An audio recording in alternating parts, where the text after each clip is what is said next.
Kita beralih ke berita selanjutnya, Saudara. Jajaran Polres Bengkalis berhasil mengungkap kasus penculikan dengan motif penagihan utang di Batin Solapan wilayah hukum Polsek Mandau. Penculikan dilakukan oleh komplotan debt collector atau penagih utang bayaran yang terdiri dari 5 pelaku. 3 hari pencarian, polisi meringkus 2 pelaku penculikan dari kelompok penagihan utang. 3 pelaku lainnya berhasil kabur saat hendak ditangkap oleh pihak kepolisian. Polisi juga bergerak cepat menangkap otak penculikan dan seorang temannya yang bertugas memata-matai rumah korban. Kapolres Bengkalis AKBP Hendra Gunawan mengatakan penculikan dilakukan untuk mengintimidasi korban bernama Badrul Munir agar segera membayar utangnya kepada otak pelaku penculikan bernama Silviani. Nah, untuk mengetahui informasi lebih detailnya, sudah bergabung bersama saya wartawan Tribun Pekanbaru ada M. Nafsir. Halo, selamat siang Nasir. Selamat siang, Firda. Nasir, bisa dijelaskan apa sebenarnya kronologi penculikan tersebut seperti apa? Ya, Firda, kronologis penculikan ini dimotivasi dari hutang yang hutang sekitar 110 juta oleh korban terhadap otak pelaku, yaitu tersangka Silviana Sianipar, di mana saat itu pada hari Kamis tanggal 8 Juli lalu, Silviana Sianipar ini menyuruh debt collector atau penagih utang bayaran untuk melakukan penculikan terhadap korban, yaitu Badrul Munir, di mana korban saat hari Kamis malam itu sedang berada di rumah bersama istrinya, didatangi oleh 5 orang pelaku dari debt collector ini untuk melakukan penculikan. Mereka menggunakan, saat itu dari keterangan istri korban, mereka menggunakan senjata api banyak 2 buah dan menjemput paksa korban dan membawanya ke satu tempat. Atas kejadian ini, istri korban juga langsung melaporkan ke Polsek Mandau, di mana Polsek Mandau pada hari itu juga langsung bergerak melakukan olah TKP dan minta keterangan saksi yang ada di sana sehingga dapat mengidentifikasi siapa pelaku ini.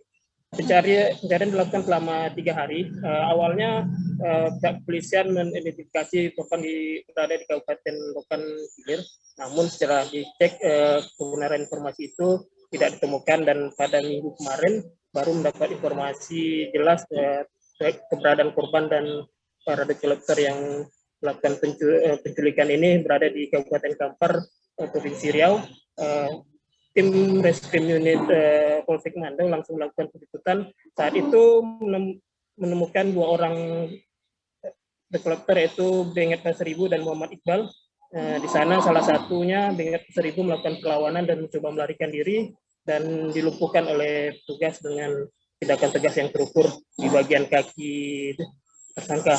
Dari penangkapan Benget dan Iqbal ini tidak ditemukan korban, dilakukan interogasi di tempat dan baru diakui oleh 2 orang tersangka ini bahwa korban dibawa di suatu pondok sekitar 1 kilometer dari lokasi penangkapan mereka. Di sana korban itu Badrul Munir disekap, diawasi oleh 3 orang tersangka lainnya. Saat petugas mendatangi tempat tersebut, 3 tersangka yang menyekap ini sudah melarikan diri, namun kondisi korban saat ditemukan petugas dalam keadaan sehat dan tidak mengalami cedera apapun.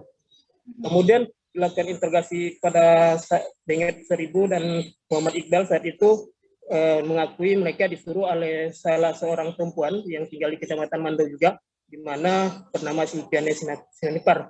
Di sana langsung dilakukan petugas melakukan penjemputan Silviana Sianipar di rumahnya di Kelurahan Gajah Sakti, Kecamatan Mandau. Saat itu tersangka Silviani ini mencoba juga ingin melarikan diri, namun bisa dihentikan petugas. Dari pengakuan Silviani, itu penculikan ini juga dibantu oleh rekannya bernama Julius Junjung Sialomo, di mana Julius ini melakukan pemetaan sebelum melakukan penculikan. Begitu, Firda. Nasir, untuk hasil pemeriksaan sementara, apa motif dari kasus penculikan ini? Ya, motif dari kasus penculikan ini memang seperti yang dijelaskan di awal tadi, keterangan Kapolres Bengkalis, bahwa memang didasari hutang piutang yang dipinjam oleh Badrul Munir kepada suami otak pelaku, yaitu suami dari Silviani Sianipar, di mana meminjam uang sekitar 110 juta namun sampai saat ini belum dikembalikan. Itu dasar dari Sulfiani menyewa debt collector ataupun penagih utang bayaran untuk mengintimidasi korban agar segera membayar hutangnya. Begitu sudah. Oke, saya mendapatkan informasi bahwa ada upah yang akan diberikan oleh pelaku kepada kelompok penagih utang ini. Seperti apa informasinya? Ya, betul Firda, di mana pelaku debt collector ini dijanjikan oleh Sulfiani Sinipar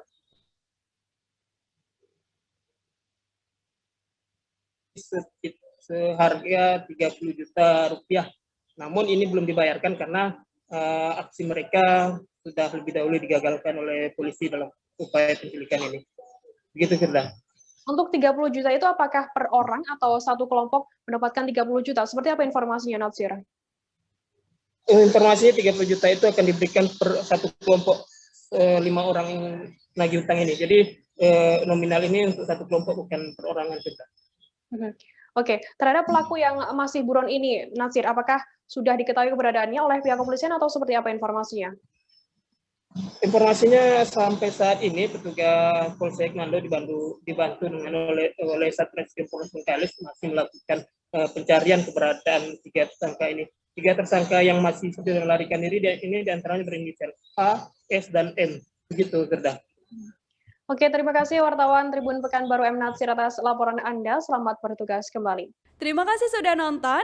Jangan lupa like, subscribe, dan share ya.